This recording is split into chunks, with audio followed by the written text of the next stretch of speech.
The life story of the world's most successful sport, football, begins in earnest with the codification of the game in England, first in Sheffield in 1858, then in London in 1863. The world's first international football match was played in 1872 between England and Scotland, which finished goalless.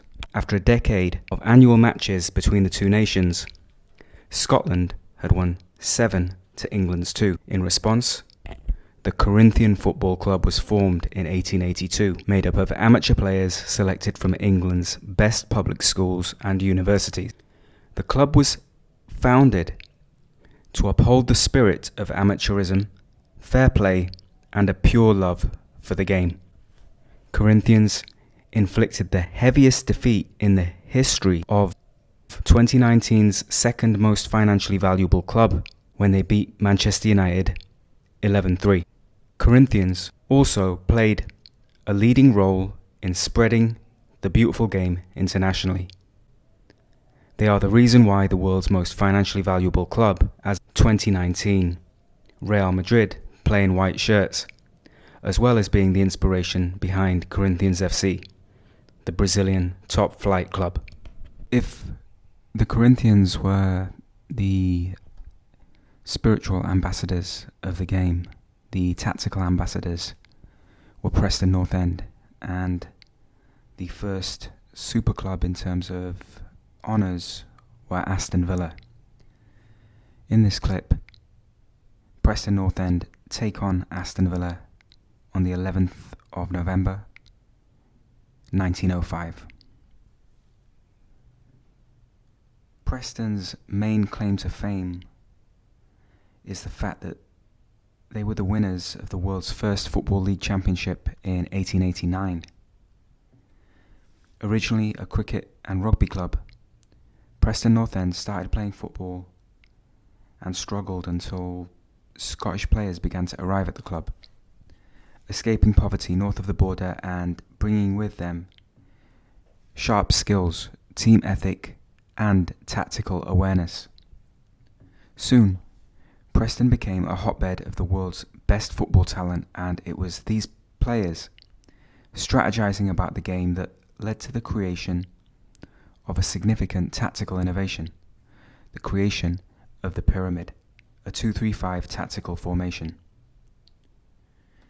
After Preston, the world made the 2-3-5 pyramid the global standard football formation until the change in the offside law in 1925. Preston's honours include the inaugural Football League Championship in 1889, winning the FA Cup the same year and remaining undefeated all season. They retained the league title in 1890.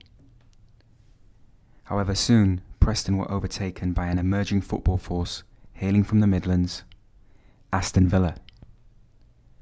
In terms of honours, Aston Villa established themselves as England's best club side during the classic pre-First World War era.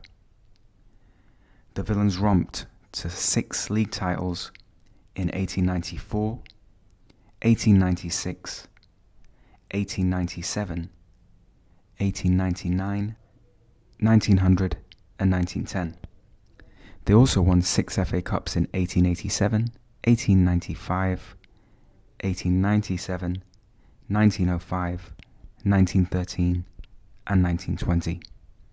International tournament football can be traced back to the 1900 Summer Olympics in Paris, where 2 demonstration matches were played between 3 sides and no medals awarded, although Great Britain were retrospectively allocated first place. In the St. Louis Olympics 4 years later, medals were awarded for football for the first time, but again, matches were between 3 club sides. Galt FC of Canada won gold. This clip is from the 1908 Olympics held in London, where for the first time in history, national teams entered an international football tournament, and after some outrageous scorelines, most notably Denmark's 17-1 semi-final whitewash of France, Great Britain managed to secure the gold medal with a 2-0 win in the final. This is a clip of the final of the 1912 Stockholm Olympic football tournament, which featured the same two sides that had competed 4 years earlier in London, Great Britain and Denmark. By the time of the 1912 Stockholm Olympics, Aston Villa were established as England's most successful football club with 6 league titles, followed by Sunderland with 4 and Newcastle with 3. Both Wanderers and Blackburn Rovers had 5 FA Cups. Further down the English football ladder, Herbert Chapman, who had been a journeyman player, had turned around non-league Northampton, but as there was no automatic promotion or relegation to the Football League, he left in the 1912 close season to join second division Leeds City. Chapman was the first manager to set about creating a tactical framework for all his players, and he came to favour a style of highly organised counter-attacking football. In Scotland, Celtic led the way with 10 league titles,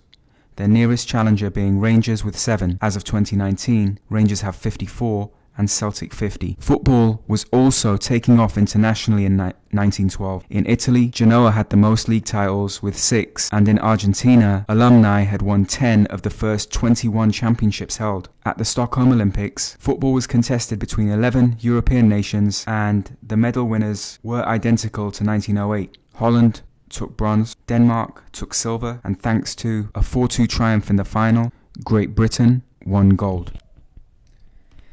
At Leeds City, young manager Herbert Chapman's world had come crashing down in 1919, as the club was accused of making illegal payments to players. Chapman refused to hand over the club's books and was banned from football for life, while Leeds City was disbanded.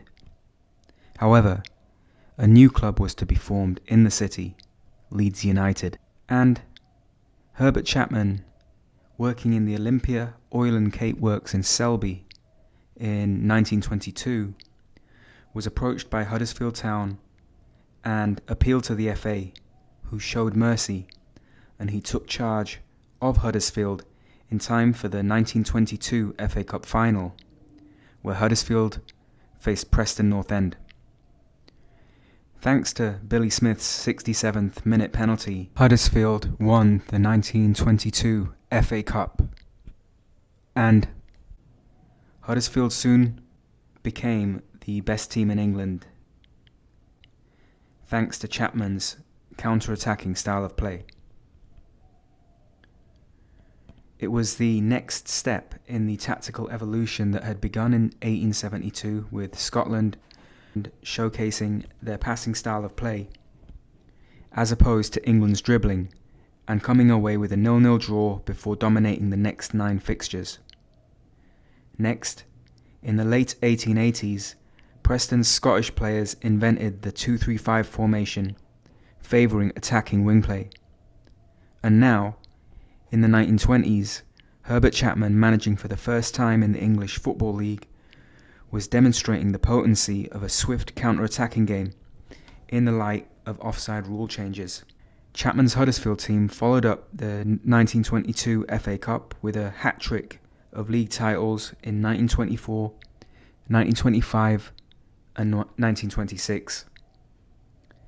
It was a remarkable restoration to grace for the Yorkshireman, and he was to scale greater heights in the coming decade when he moved to London in 1925, excited by the potential of a North London side who had never won anything at all, Arsenal.